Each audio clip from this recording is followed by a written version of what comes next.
Hi to all. तो आज हम पढ़ेंगे पतले लेंस के लिए अपवर्तन सूत्र।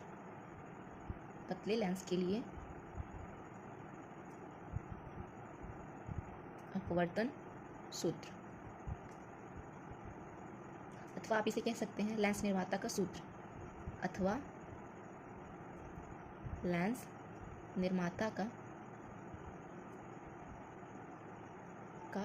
सूत्र लिखकर सिद्ध कीजिए।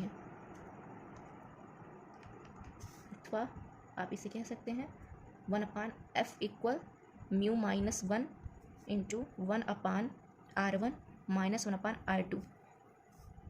इस व्यंजक को आपको सिद्ध करना है। तो चलिए सबसे पहले हम क्या बनाएंगे, फिगर। देखिए हम सबसे पहले उत्तल लेंस बनाएंगे।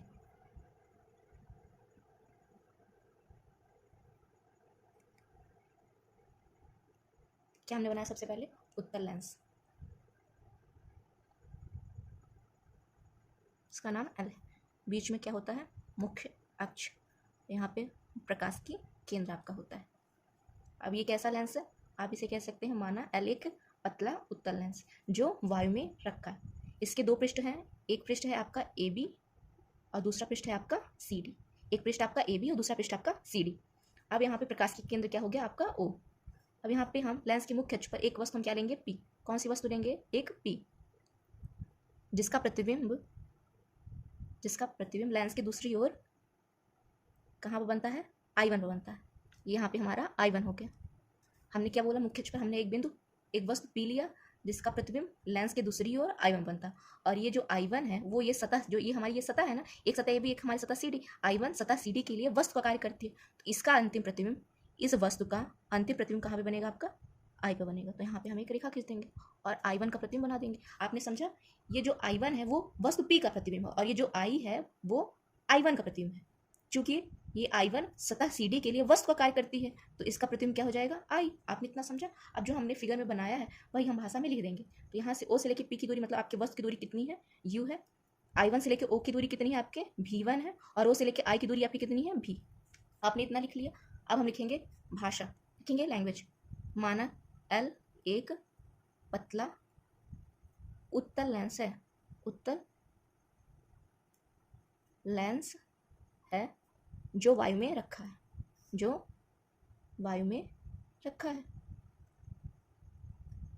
जिसके दो पृष्ठ हैं, कौन से हैं, ए बी व सी डी। जिसके दो पृष्ठ ए बी व सी डी हैं, है ना, दो पृष्ठ ए बी व सी डी। फिर हम क्या लिखेंगे, एवं प्रकाशिकी केंद्र इनके क्या है, देखिए एवं प्रकाशिकी केंद्र क्या है आपके, ओ है, ये ओ आपका प्रकाशिकी केंद्र है। तथा वक्रता त्रिज्याएं क्या है आपकी, तथा वक्रता त्रिज्याएं क्या लिखेंगे, तथा वक्रता त्रिज्याएं क्या है आपकी। ये हमारी सतह है ए बी और सी डी, इनकी वक्रता त्रिज्या हमारी क्या हो जाएंगी, R1 व R2। ये सतह है, उनकी वक्रता त्रिज्याएं क्या है हमारी, R1 व R2। फिर हम लिखेंगे लेंस के मुख्य अक्ष पर हमने एक वस्तु पी लिया है ना, लेंस के मुख्य अक्ष पर एक वस्तु P स्थित है। देखिए है स्थित, एक वस्तु P स्थित है। जैसा जैसा आपने फिगर बनाया है हम वैसे ही लैंग्वेज लिखते जाएंगे। P स्थित है, जिसका प्रतिबिंब कहाँ पे बनता है, I1 बनता है। देखिए I1 बन रहा है तो लिखेंगे जिसका प्रतिबिंब कहाँ पे बनता है, I1 पर बनता है। तो लिख लीजिए I1 पर बनता है। और ये I1 जो है, ये देखिए हमने बताया ना, ये I1 सतह CD के लिए वस्तु का कार्य करती है और उसका अंतिम किस पर बनता है, I पर बनता है। तो लिखिए I1 सतह CD के लिए वस्तु का कार्य करती है। इसका कार्य करती है, वस्तु का कार्य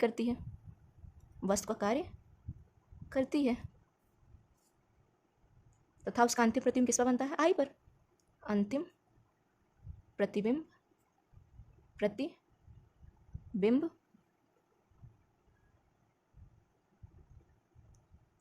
I पर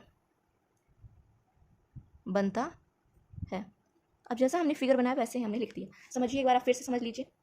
देखिए हमने क्या बोला, माना यह एक पतला उत्तल लेंस है जो वायु में रखा है, जिसके दो पृष्ठ ए बी व सी डी हैं। माना यह एक पतला उत्तल लेंस है जो वायु में रखा है, जिसके दो पृष्ठ ए बी व सी डी है तथा प्रकाश की केंद्र ओ।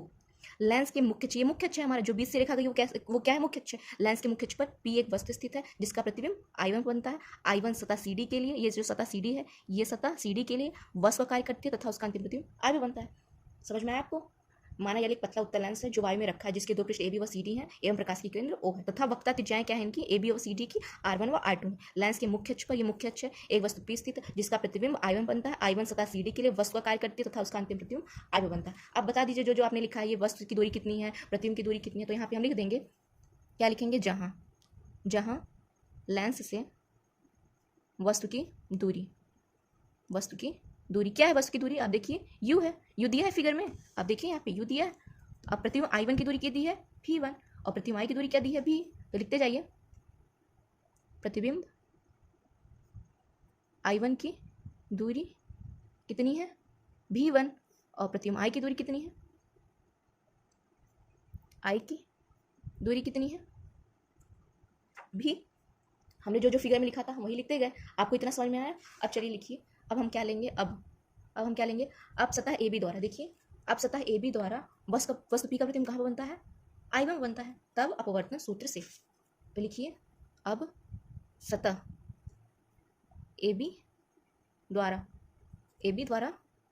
वस्तु पी का प्रतिबिंब, किसका प्रतिबिंब, पी का प्रतिबिंब कहाँ पे बनता है, I1 बनता है, I1 पर बनता है, तब अपवर्तन सूत्र से, तब अपवर्तन सूत्र से। तो लिखिए, आपका अपवर्तन सूत्र होता है म्यू अपान भी माइनस 1/u इक्वल होता है म्यू माइनस 1/r। ये आपका होता है अपवर्तन सूत्र। क्या होता है ये आपका अपवर्तन सूत्र। ये हमने बता दिया है कि अपवर्तन सूत्र क्या होता है, जिससे आपको कंफ्यूजन ना हो। अब देखिए यहाँ पे हमने अपवर्तन सूत्र से लिखा है ना, तो देखिए पी का प्रतिबिंब, भी का मतलब होता है आपका प्रतिबिंब की दूरी, यू का मतलब होता है आपकी वस्तु की दूरी। तो यहाँ पे देखिए प्रतिबिंब की दूरी क्या है आपकी, भी के स्थान पे क्या है आपका v1 है, तो यहाँ पे आप क्या लिख देंगे, v1 माइनस 1। देखिए वस्तु की दूरी कितनी है, u ही है, क्या है, u है, तो हम क्या लेंगे, क्या लिख देंगे, वस्तु की दूरी u ही लिख देंगे, बराबर म्यू माइनस 1। अब देखिए यहाँ पे दो हमारी वक्रता त्रिज्याएं हैं, एक है R1 एक है R2। तो हम सतह AB के लिए बात कर रहे हैं, तो AB के लिए क्या हो जाएगा आपका R1।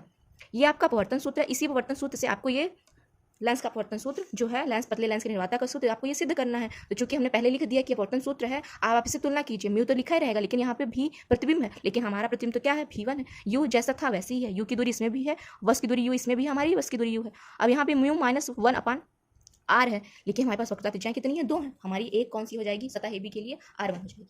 आपको इतना समझ में आया, आप इसको फर्स्ट इक्वेशन बना सकते हैं। आप सतह CD के लिए लेंगे, जिस प्रकार आपने सतह AB के लिए लिया था, सतह CD द्वारा लेंगे। सतह CD द्वारा I1 का प्रतिबिंब, इसमें P का प्रतिबिंब था, इसमें I1 का प्रतिबिंब किस पे बनता है, देखिए I1 का प्रतिबिंब I पर बनता है, किस पे बनता है, I पर बनता है, तब किससे, अपवर्तन सूत्र से। तो लिखेंगे तब अपवर्तन सूत्र से। तो देखिए अपवर्तन सूत्र यही है जो हमने लिखा है यहाँ पे, अपवर्तन सूत्र से। तो यहाँ पे देखिए सतह CD द्वारा, तो म्यू तो लिखा ही रहेगा, बट I1 के लिए प्रतिबिंब की दूरी कितनी है, भी है ना, क्योंकि I1 का प्रतिबिंब तो I पर बनता है, I1 तो वस्तु हो गई सतह CD के लिए, तो यहाँ पे प्रतिबिंब की दूरी कितनी है, भी है। तो हम यहाँ पे क्या लिख देंगे, भी माइनस 1। अब देखिए यहाँ पे तो वस्तु की दूरी u है, यहाँ भी वस्तु की दूरी हमारी u है, क्योंकि आप फिगर में देख सकते हैं कि वस्तु की दूरी क्या है, हमारी u है, और इसके लिए हमारी वस्तु की दूरी कितनी है, देखिए I1 हमारे सतह CD के लिए वस्तु का कार्य करता है, तो I1 की दूरी कितनी हो गई हमारी, देखिए कितनी हो गई, v1। तो हम लिख देंगे यहाँ पे, क्या लिख देंगे, 1/v1 इक्वल म्यू माइनस 1। यहाँ पे R1 है, तो यहाँ पे क्या हो जाएगा, R2। अब देखिए, अब इसको सेकंड इक्वेशन नहीं बनाएंगे, लिखेंगे म्यू के स्थान पर 1/म्यू रखने पर। क्यों लिखेंगे, क्यों रखेंगे, रीजन यहाँ इसका लिख दीजिए, चूंकि यहाँ पे डाल लीजिए, चूंकि लिखिए, चूंकि प्रकाश जो है आपकी, प्रकाश किरण जो है आपका, प्रकाश किरण वो सघन माध्यम से विरल माध्यम में जाता है, विरल माध्यम में जाता है। इसीलिए हमने म्यू के स्थान पे क्या लिया, 1/म्यू। रीजन हमने यहाँ पे लिख दिया, कारण क्योंकि हमारी जो प्रकाश किरण है, ये जो हमारी प्रकाश किरण है, वो सघन माध्यम से होते हुए विरल माध्यम में जाती है, सघन माध्यम से होते हुए कहाँ पे जाती है, विरल माध्यम। तो यहाँ पे लिख दीजिए म्यू के स्थान 1/म्यू। म्यू के स्थान पे क्या रखेंगे हम, 1/म्यू, और नीचे क्या है, अपान में भी लिखा रहने दीजिए, माइनस, यहाँ पे तो म्यू नहीं है, तो वहाँ पे जो है वही लिखा रहने दीजिए, इक्वल। यहाँ पे म्यू की जगह पर हम क्या रख देंगे, 1/म्यू, और ये बीच में माइनस, तो माइनस का चिन्ह 1, और अपान में क्या है आपका R2। अब देखिए इतना आपको समझ में आया। अब देखिए हम एक और लाइन बढ़ा देते हैं, जैसे 1/μ अपान में भी था ही 1/v1 इक्वल, देखिए ये 1/μ है, इधर बीच में माइनस, इधर 1 है, तो हम एलसीएम ले सकते हैं म्यू का, ले लीजिए एलसीएम ले सकते हैं म्यू का। अब देखिए म्यू से म्यू का भाग करेंगे तो एक क्या आएगा, तो एक का एक में गुणा होगा तो एक। अब देखिए यहाँ पे तो कुछ नहीं है, यहाँ पे कुछ नहीं, तो एक मान सकते हैं, तो 1 का म्यू में आप भाग करेंगे तो म्यू ही आएगा, म्यू के ऊपर गुणा होगा तो क्या हो जाएगा म्यू। इतना आपको समझ में आया। ये हमने एलसीएम ले लिया और या तो डायरेक्ट आप समझ सकते हैं कि ये जो म्यू है इसका हमने 1 में गुणा कर दिया तो 1 माइनस म्यू हो गया, और अपान में म्यू था ही, इसको क्या रख देंगे आप 1 माइनस म्यू अपान R2। अब देखिए सेकेंड लाइन, अब जहाँ जहाँ पे हमारा म्यू है वहाँ पे हम गुणा करेंगे, लिखेंगे दोनों पक्षों में म्यू का गुणा करने पर। तो देखिए म्यू, ये वाला इक्वेशन समझिए क्या है, ये पूरा है ना, हम लिखते जाएंगे जैसा ये दिया है ना वैसे हम लिखते जाएंगे। तो देखिए म्यू इंटू क्या करेंगे 1/μ, और नीचे था क्या था आपका भी था माइनस, यहाँ पे क्या था, यहाँ पे क्या म्यू था, तो 1 में म्यू का गुणा होगा तो म्यू हो जाएगा, तो 1/v1 में हम क्या करेंगे म्यू का गुणा, तो लिखिए μ/v1 इक्वल में क्या था आपका, देखिए 1 माइनस म्यू अपान म्यू। इस पूरे इक्वेशन को हम पहले लिख देते हैं, क्या था 1 माइनस म्यू अपान क्या था R2। इसमें भी दोनों पक्ष म्यू का गुणा करना था, तो यहाँ भी म्यू को किए, यहाँ पे अब यहाँ भी करेंगे तो यहाँ भी म्यू को गुणा कर देंगे। अब देखिए म्यू से म्यू कट जाएगा और यहाँ भी म्यू से म्यू कट जाएगा, तो बचेगा क्या, यहाँ पे क्या बचेगा 1/v माइनस μ/v1 इक्वल, यहाँ पे क्या बचेगा 1 माइनस म्यू अपान क्या बचेगा R2। इतना बचा आपका। अब इसको सेकंड इक्वेशन डाल दीजिए, क्या डालेंगे सेकंड इक्वेशन। अब देखिए क्या लिखेंगे, समीकरण 1 और समीकरण 2 को हम जोड़ देंगे, समीकरण 1 और समीकरण 2 से। देखिए समीकरण 1 आपका क्या है, μ/v1 minus 1/u equal μ minus 1/r1, ये आपका सेकंड इक्वेशन है। तो हम एलएचएस से एलएचएस जोड़ेंगे, मतलब दाएं पक्ष से दायां पक्ष जुड़ेगा, बाएं पक्ष से बाएं पक्ष जुड़ेगा। μ/v1 माइनस क्या है, माइनस देखिए क्या है 1/u, लिखिए माइनस 1/u। अब इधर सेकंड इक्वेशन देखिए क्या है, प्लस 1/v, यहाँ पे क्या है माइनस μ/v1 इक्वल कर दीजिए। अब देखिए यहाँ पे क्या दिया है म्यू माइनस 1/r1, तो लिखेंगे म्यू माइनस 1/r1 प्लस यहाँ पे क्या है 1 माइनस μ/r2। इतना आपको समझ में आया। हमने दोनों इक्वेशनों को क्या कर दिया है, जोड़ दिया है। अब देखिए जो कट रहा है इसको काट दीजिए, देखिए μ/v1 इधर भी μ/v1 इधर, लेकिन ये प्लस में है ये माइनस में, तो प्लस माइनस कट जाते हैं। अब क्या बचा है, ये देखिए इधर प्लस में तो इसको आगे कर दीजिए, आप इसको 1/v कर दीजिए, ये जो ये माइनस है तो इसको यहाँ पर कर दीजिए, ये भी वाला हम पहले ही लिख दिए हैं और माइनस 1/u सेकंड में लिख दिए हैं। इतना आपको समझ में आया। अब देखिए इक्वल म्यू माइनस 1/r1, बीच में प्लस है ही। अब देखिए हम यहाँ पे क्या करेंगे, जैसे ये μ-1 है हम भी इसको μ-1 ही करेंगे, लेकिन कैसे, जो हम इससे माइनस कॉमन लेंगे। देखिए हम कैसे माइनस कॉमन, अगर ये माइनस कॉमन ले लेंगे तो जो चीज़ प्लस में थी वो माइनस में, और जो माइनस में वो प्लस में। तो देखिए यहाँ पे माइनस म्यू है तो प्लस म्यू हो जाएगा, और यहाँ पे +1 है तो -1 हो जाएगा। आया आपको समझ में क्या हमने किया, हमने क्या किया है, जैसे ये μ-1 है हमें भी इसको μ-1 बनाना था, तो कैसे बनाते हमने माइनस कॉमन ले लिया, जब माइनस कॉमन ले लिया तो जो चीज़ प्लस में थी वो माइनस में हो गई, जो चीज़ माइनस में थी वो प्लस में हो गई। अपान में क्या हमने लिख दिया R2। अब देखिए 1/v माइनस 1/u इक्वल क्या हो जाएगा आपका म्यू माइनस 1/r1 है, ये R1 प्लस का माइनस में गुणा होगा तो क्या होगा माइनस ही होगा, प्लस माइनस माइनस होता है, तो देखिए म्यू माइनस 1/r2, तो क्या हो जाएगा 1/v माइनस 1/u इक्वल, दोनों से म्यू माइनस 1 कॉमन ले लीजिए, तो क्या आपका अंदर बचेगा 1/r1 माइनस 1/r2। क्या बचा आपका 1/v माइनस 1/u बराबर म्यू माइनस 1/म्यू माइनस, देखिए इसमें म्यू माइनस है इसमें म्यू माइनस 1, जो चीज़ दोनों में होती है उसे हम कॉमन ले सकते हैं ना, हमने म्यू माइनस 1 कॉमन ले लिया, तो क्या बचा यहाँ पे 1/r1 और यहाँ पे क्या बचा 1/r2। आपको समझ में आया कैसे हुआ, जैसे जब ये म्यू माइनस 1 कॉमन हो जाएगा तो इसके ऊपर क्या बचेगा, कुछ नहीं, तो मतलब एक बचा है 1/r1 माइनस 1/r2। अब देखिए इसको आप बना दीजिए समीकरण 3। अब यदि मानिए यदि आपका u बराबर क्या हो इन्फिनिटी, तब v बराबर क्या हो जाएगा आपका f। ये वाली लाइन थोड़ा समझिए, देखिए यहाँ पे क्या हमने बोला, अगर ये u की वैल्यू क्या हो जाए आपकी इन्फिनिटी, क्या हो जाए इन्फिनिटी, तो आपका v बराबर क्या हो जाएगा f हो जाएगा, क्या हो जाएगा आपका f हो जाएगा।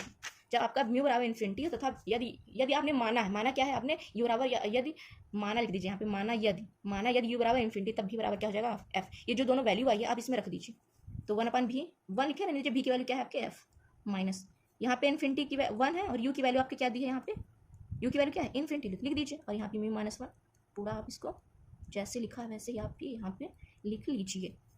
इतना समझ में आया आपको। अब देखिए 1/इन्फिनिटी का मतलब क्या होता है, देखिए 1/इन्फिनिटी का मतलब होता है 0, क्या होता है 0, तो यहाँ पे जो चीज़ है वो लिखा रहने दीजिए 1/r1 माइनस 1/r2। अब इसको सेकेंड फोर्थ इक्वेशन बना देंगे, कौन सा इक्वेशन बना देंगे फोर्थ। अब थर्ड और फोर्थ से हम क्या करेंगे, देखिए क्या करेंगे, देखिए समीकरण 3 व समीकरण 4 से।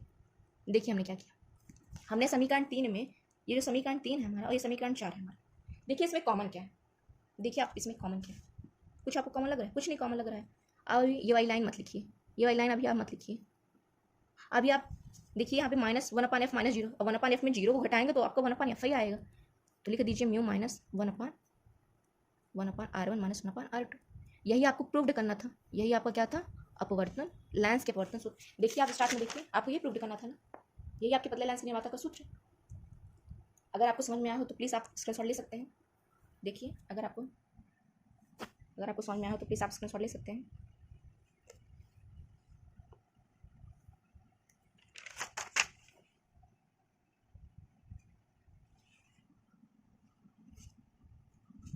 Thank you for watching. अगर आपको पसंद आया हो तो please like share and subscribe. Thank you.